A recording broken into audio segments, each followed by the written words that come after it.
Yeah, so I'm just going to close my eyes and toss the lollipops in the air, and whoever catches one gets one, right? And if I did that, no one would think that was very weird, right? Or I might say, hey, I got 3 lollipops, and Mike's a really nice guy, and I'm going to give him one, and hey, I remember you, give you one, and oh, he's going to grad school, I give him one, celebration. So I might just give them out to people that I think, deserve them, right?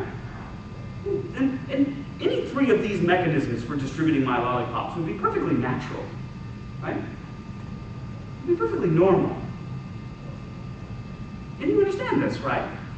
And in fact, again, I think if I came in trying to sell them, you'd be like, stupid lollipop, right? So what does this mean? Well, it means that using the market, using an auction to sell things off is not the natural way of doing things. This is it's an unnatural way of doing things either. It's just a way of doing things, right? It's one mechanism for resolving problems of shortage. But it's no more natural than any other mechanism we could come up with. It's a social institution. It's a decision. And this is the most important thing I want you to get. It's a decision that we make. How are we going to distribute this scarce good? We're going to do it on the basis of price. And that's important because when we think about distributing scarce goods through the market, we all pretend like we're not making a choice. Right? We all suggest like, oh, well, it may seem cruel, but it's nature's way.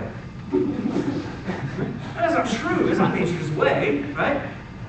What's cruel about it is we all decided here's the mechanism we're going to use, and some people are going to get it and some people aren't, right? And that's no more cruel, right? It's no more kind than us using some other mechanism to do it. So price rationing of healthcare, therefore, is not more natural, it's not the natural state of being, it's just one way of solving the problem.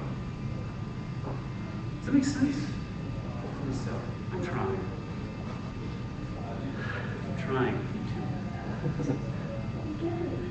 You get it? All right. So,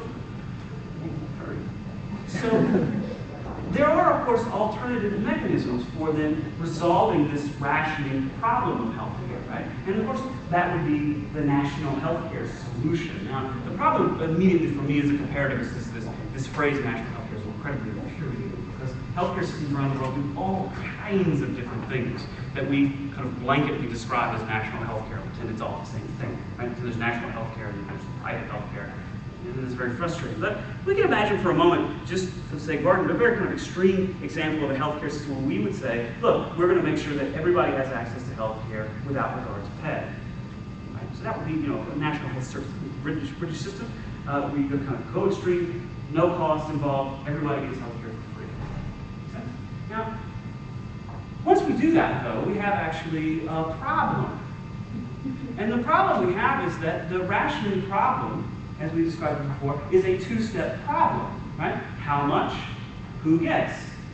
And when we go through it, and what we argue, what I said is, the price solves both of those problems simultaneously. And that's kind of a nice feature of price. But when we come through and we answer problem number 2, who gets, by saying everybody gets, we have eliminated price as a determinant of the distribution of the good. But in so doing, we have also eliminated price as the determinant of the amount of the good, right? So in other words, we answered the question quite easily. Who gets? Everybody. Of course, everybody likes that answer, right? Everybody gets. Woohoo! But then we've just left kind of unanswered this question of, well, how much, right? How much are we going to make? And by eliminating price, then we have opened this question, reopened it.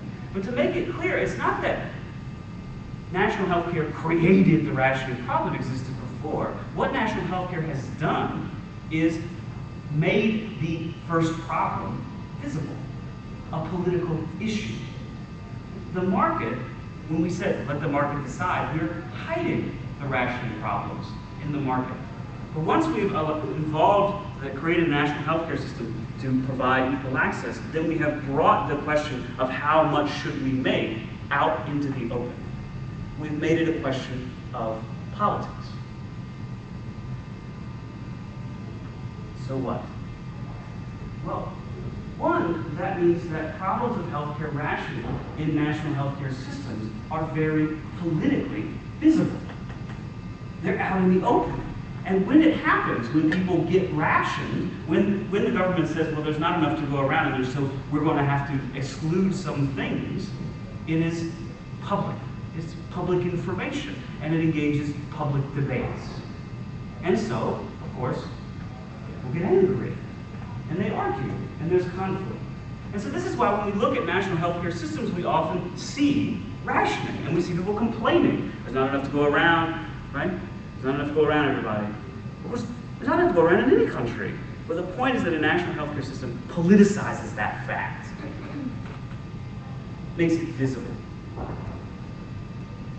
Another way of thinking about this is that in a country like Britain, there's waiting lines. And the waiting lines are used as kind of a visual demonstration that there's rationing. Right? You know that there's rationing in Britain because British people sit in line waiting for hip replacements. Everyone tells you this, right? This is the kind of first thing you learn about healthcare. But of course, an alternative response, one way to think, well, there's all those people standing in line, and I don't want to stand in line. Of course, no one wants to stand in line. But one of the things that's missed is, well, those people are being rationed. There's not enough for those people, so they have to stand in line and wait. But of course, in a country that's price rationed, people don't stand in line because there's no point. Because at the end of the line, there's nothing for you. Right? So people are rationed out of the American healthcare system every day. They're so effectively rationed that they don't even bother putting their name on the waiting list. Right? Rationing is inevitable. The only question we have with the national healthcare debate is not whether we should ration. The question is, how should we ration? On what basis should we ration care? On what basis should we determine how much and who gets? That's the essential question of national health care. And I think it's important for us to stop and think about that fact. It's important to think about that fact for a lot of different reasons. One is it's important for us to realize that if we give health care out to everybody, this isn't a solution for all the problems, right? Because we still have a problem, and that problem is not going to go away, right? And you're not going to maximize access without having to deal with this rationing problem. You're just moving it, changing its nature, but it's still the same problem. So we on the left cannot pretend like, oh, we just did what Britain did, then we'd be in paradise. It's just not true, right? But at the same time, we on the right cannot argue that national healthcare systems generate rationing, and we don't want that. This is so true. Healthcare systems generate rationing. So the question is, how? Why?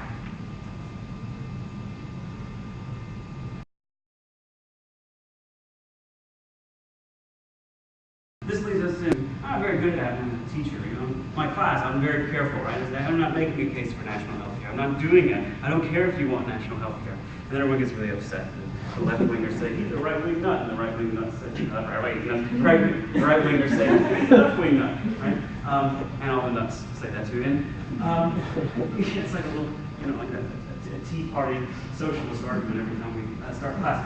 And but the question is, for national health care, that is, if we believe that healthcare rationing is inevitable, then we kind of have these extremes of a national healthcare solution and a price rationing solution. And the question becomes, well, and so I'm arguing, that you have to make this choice between these two, and you need to understand that you're making the choice anyway. Okay, great.